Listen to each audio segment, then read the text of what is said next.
actually the queen of Bitcoin. And I had a question for you, Vitalik. I don't have as good of a question as that. That was really hard to follow up with. But I had a question about when you talked about the CEO of Binance and how decentralized exchanges should burn in hell. I really agreed with that comment, so I appreciate that honesty.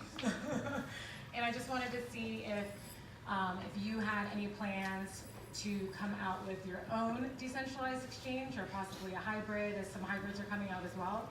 And I don't really get involved in applications deeply myself. The one decentralized exchange that I have kind of been chilling lately is Uniswap, uniswap.exchange. It does not have coins. I am not I do not have coins, but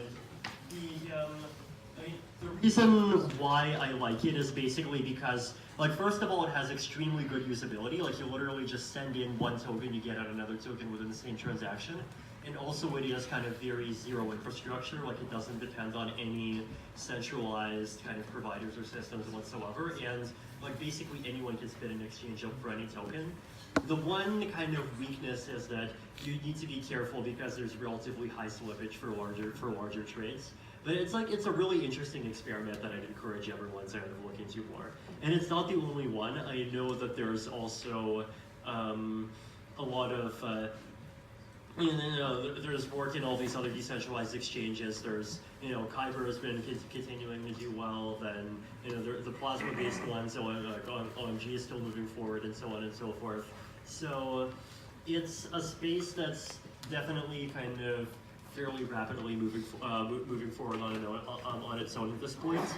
And this is something that definitely makes me feel very happy because, ultimately at the end of the day, what I'm after is is not people burning in hell. It's kind of exchange being I believe that fundamentally the exchange between assets in the blockchain space should be a public utility. Like it should be sort of the technical equivalent of like a basic right rather than something that you need to sign up with some service that'll charge a lot of money for. And so if it's something that just happens by default and it's something that people can just assume will always exist, then that's a huge improvement to the space.